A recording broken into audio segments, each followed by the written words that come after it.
Hey, my name is Leo. I'm 35 years old, and I tune and restore pianos for a living. I spend my days inside the guts of old instruments, coaxing things that have gone silent back into sound. For 13 years, Frankie and I sat in the same two seats at the far end of Sal's diner counter, every Sunday morning without fail. And for 13 years, she had exactly one joke. So the Sunday after I got engaged to another woman, when Frankie walked into Sal's, looked at me, and said that same old joke like it had never once been a joke. "You're not allowed to date anyone else," and then slid into the seat beside me, I finally understood, 13 years too late, that it never had been. Let me back up. I met Frankie when we were both 22, both broke, both freshly destroyed by people who'd had the good sense to leave us. It was a January morning at Sal's, the only place in town that did a $2 coffee with free refills, and I'd taken the last stool at the end of the counter, and she'd come in out of the cold and taken the one beside it, and we'd struck up the kind of conversation that only happens between two strangers who are both pretending they're fine and both very obviously not. She was a tattoo artist, bold and loud and quick, all the things I'm not.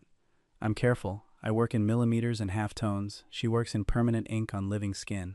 We had no business being friends. But that first morning turned into the next Sunday, and the next, and somewhere in there it became a thing without either of us deciding it. The far end of Sal's counter. 2 seats, every Sunday. For 13 years. There's a night I have to tell you about, because the whole story turns on it, even though I spent 13 years pretending it didn't happen. It was a few months in. A snowstorm shut the whole town down, and Sal kept the diner open anyway, and it was just the three of us, me, Frankie, and Sal behind the counter, in the warm light while the snow came down outside. We'd been talking for hours, and at some point Frankie went quiet, and she looked at me, and I looked at her, and there was a moment. You know the kind. The air changed. We were leaning toward each other across 2 stools, and the whole rest of my life was balanced on the next 3 seconds. And I pulled back. I want to be honest about why, because it took me 13 years to be honest about it with myself. Frankie had just been through something terrible. She'd lost her mother that fall, and her ex had walked out in the middle of it, and she was raw in a way that scared me. And the thing is, she'd already become the most important person in my life. The thought of kissing her and getting it wrong, of mistaking her grief for something else, of reaching for more and losing the one good thing I had, it terrified me more than being alone did. So in the second before everything could change, I got scared, and I made a joke. "Tell you what," I said, leaning back, grinning like an idiot, "if we're both still single and pathetic at 35, I'll marry you. Deal?" Something flickered across her face, there and gone, too fast to read, or maybe I just didn't want to read it. And then she laughed and stuck out her hand and said, "Deal. And until then, Leo, you're not allowed to date anyone else." We shook on it, and that became the bit. That became us. Every single time, for 13 years, that one of us started seeing someone, the other would say it. I'd come into Sal's and mention a date, and Frankie would point her fork at me and go, "You know, you're not allowed to date anyone else." She'd tell me about some guy, and I'd say, "Hey, not allowed. We have a deal." We must have said it 500 times. It was the safest, funniest, most weightless thing in the world. And it was the truest thing either of us ever said, and I was too much of a coward to know it. Let me give you those 13 years, so you understand what I was sitting next to. I knew how Frankie took her coffee, and how she took bad news. I knew the 3 songs that made her cry, and the one that made her dance in the diner aisle until Sal threatened to charge her rent. She knew I tuned by ear before I tuned by meter, that I talked to the pianos I'm fixing, that I hadn't spoken to my father in years and why. We had keys to each other's apartments and no romantic claim on each other's lives, and somehow that felt like the most natural arrangement in the world. When my father died, the one I hadn't spoken to, it was Frankie who drove 4 hours to a funeral of a man she'd never met, and stood beside me at the back of a church full of strangers, and held my hand the entire service and never said a word, because she knew there were no words and didn't insult me by reaching for them. And when she got out of the car after, back at Sal's, she pointed at me across the roof and said, gently, "By the way, still not allowed to date anyone else." And I laughed for the first time in a week, because she knew exactly when I needed the joke and exactly how much weight it could carry. When her studio flooded and she lost a year of work and most of her savings, she slept on my couch for 2 months, and we ate cereal for dinner and watched terrible movies, and not once did either of us cross a line, and I told myself that was proof we were just friends. I had it exactly backward. We didn't cross the line because the line was the only thing protecting the most important relationship either of us had. You don't risk the one good thing. So we kept the joke, and the joke kept us safe, and safe is a very lonely place to keep the love of your life. There was the time I dated a violinist for almost a year, and Frankie was perfectly lovely to her. And the day we broke up, Frankie showed up with takeout and said, "Idiot. You're not allowed to date anyone else, I keep telling you." And I felt, for just a second, a flood of something like relief that I shoved straight back down. There was the time she dated a guy named Marcus for 8 months, and I was inexplicably, unreasonably miserable the entire time, and blamed it on a bad season at work. 500 times. 13 years, the truth in plain sight, wearing a clown nose so neither of us had to be afraid of it. I should tell you about Sal, because Sal saw all of it long before we did. Sal owned the diner. He was somewhere past 70 by then, a wide, slow man who'd run that counter for 40 years and buried a wife he'd adored. He poured our coffee every Sunday for 13 years, and he watched us the way you watch a slow sunrise, like he knew exactly where it was going and was just waiting for the rest of us to catch up. Once, years in, when Frankie had stepped out to take a call, Sal refilled my cup and said, without looking at me, "You know, my Rosa sat in that exact seat the first time I ever saw her. Right where your girl sits." He nodded at Frankie's empty stool. "She's not my girl, Sal, she's my best friend." Sal smiled the smile of a man who's been married 30 years and has heard every kind of lie a person tells themselves. "Sure, kid," he said, "whatever you need to call it." And he walked off down the counter, and I told myself he was just a sentimental old man. He wasn't. He was the only one of us paying attention. Then, this past spring, I got engaged. Her name was Kate. She was kind and steady and genuinely good, and I want to be clear about that, because what happened next isn't a story about a bad woman.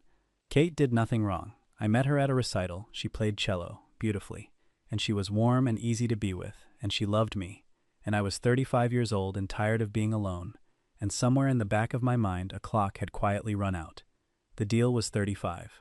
The joke had a deadline, and the deadline had arrived, and the joke was still just a joke. Frankie had never once, in 13 years, said it like she meant it. So I told myself the thing I'd been telling myself the whole time, that Frankie was my best friend, that the snowstorm night was just two sad kids and a moment that passed, that the bit was just a bit. And I asked Kate to marry me, and she said yes, and I was happy. I really was. Or I'd gotten so good at the story that I couldn't tell the difference anymore. The Sunday after I proposed, I told Frankie at the counter. I watched it land. I watched something go very still behind her eyes, the way the air goes still before snow. And then she smiled, a good smile, a real one. She's not a liar, and she said, "Leo, that's wonderful. She's lucky." She hugged me, hard, longer than usual, and then she got quiet in a way Frankie never got quiet, and she didn't say the joke. That was the thing I noticed, even through my own obliviousness. For 13 years, any mention of dating got the line. You're not allowed to date anyone else. And here I was, engaged. The biggest dating news there could be. And the line didn't come. The joke just sat there between us, conspicuous in its absence, like an empty stool. The next few Sundays were strange. Frankie was a little less there each week. She left earlier. She laughed a beat late. Once I caught her looking at me when she thought I was reading the menu, and the look on her face was one I'd never seen on her in 13 years, and I looked away fast because some part of me already knew, and I wasn't ready to know it. Sal noticed too. The third strange Sunday, after Frankie left early again, he set down the coffee pot and finally said what he'd been holding for 13 years. "You're really gonna do it," he said. "Marry the cello player." "I am." Sal looked at me for a long moment. Then he said, 13 years that girl has sat at the end of my counter. I've seen married couples come and go in less time with half of what you two have got. You found the love of your life at 22, kid, and you've spent 13 years calling it a Sunday." He leaned on the counter. "The seat beside you only fits one person at a time. You're about to fill it permanent. You sure it's got the right name on it? Because I watched her face when you told her. And I've buried the only woman I ever loved, so I know exactly what that face was, even if you won't let yourself." I didn't answer him. I put money on the counter and I left, and I drove home angry, and I was angry because he was right and I'd built an entire engagement on top of not knowing it. The next Sunday, Frankie was late. She'd never been late in 13 years. I sat at the counter and watched the door, and the coffee went cold, and I told myself she wasn't coming, that the engagement had finally broken whatever we were, that I'd traded 13 years of Sundays for a story I'd told myself to stay safe. Sal kept refilling my cup and not saying anything, which was somehow worse than if he'd said something. And then, 20 minutes late, the door opened, and Frankie came in out of the cold. She didn't take her coat off. She walked the length of the counter to where I sat, and she stood in front of me, and she looked more frightened than I had ever seen her. Frankie, who was never frightened of anything, who put needles in strangers' skin all day without blinking. Her hands were shaking. "I've been sitting in my car for an hour," she said, "trying to decide whether to come in here and ruin everything, or to be a good friend and let you go marry her and keep my mouth shut forever." She took a breath that shook. "And I decided I've kept my mouth shut for 13 years, and it's gotten me a front row seat to watch you marry somebody else, and I can't do the noble thing anymore. I'm sorry, I'm so sorry, because she's wonderful, and you're happy, and I'm about to be the most selfish person in the world." "Frankie, you're not allowed to date anyone else," she said, and it was the joke. The same 8 words she'd said 500 times, but she didn't say them like the joke. She said them with her voice cracking down the middle, with 13 years behind them, with tears standing in her eyes, and then she slid into the seat beside me, her seat, the one she'd sat in every Sunday since we were 22, and she said it again, quietly, just for me. "You're not allowed to date anyone else." Because it was never a joke, Leo, not once. Not the snowstorm night, not any of the 500 times since.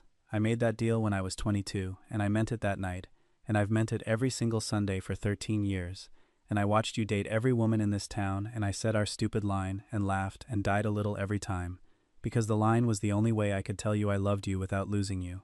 A tear went down her face, and now you're going to marry her, and I will be happy for you, I swear I will, but I could not let you do it without saying it out loud one time. I love you, I've always loved you, the deal was real. The whole diner had gone silent. Sal had stopped pouring coffee.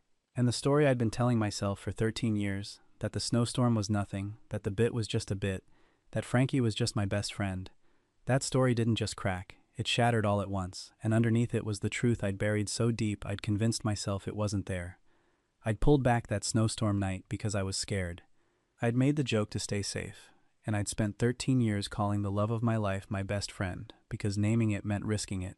And I am a careful man, a man who works in millimeters, and I had been too careful with the one thing that should have made me reckless. "Frankie," I said, and my voice didn't work right. I pulled back that night because I was terrified, not because I didn't feel it, because I did, and you just lost your mom, and you were the best thing in my life, and I couldn't stand the thought of getting it wrong and losing you. I was crying now too, in the middle of Sal's diner, 35 years old. I made the joke because I was a coward, and I've been a coward for 13 years. I told myself it was just a bit because the truth was too big to hold.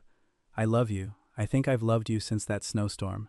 I just buried it so deep I almost married someone else to keep from digging it up. She grabbed my hand on the counter. "What about Kate?"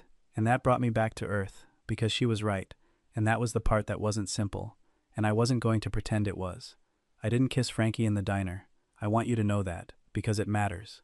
I told her I had to do the right thing first, the honest thing, before I had any right to her. Then I went to my workshop and sat in front of a half-restored piano in the dark for 2 hours, because I needed to be sure, and a man owes that much to everyone involved. I thought about Kate, her steadiness, the way she'd built our whole future in her head, the cello she'd play in the evenings while I worked. I thought about what it would do to her, and I made myself ask the hardest question there is. Was I leaving Kate because I loved Frankie, or just because Frankie had finally said the brave thing and I was caught up in the rush of it? But you can't tune a thing you can't hear, and sitting in that dark workshop I could finally hear it, the note I'd been deafening myself to for 13 years. It had been Frankie since the snowstorm. It had been Frankie through every woman I dated to fill the silence. Marrying Kate wouldn't have been building a life, it would have been burying one, with a good woman as the headstone.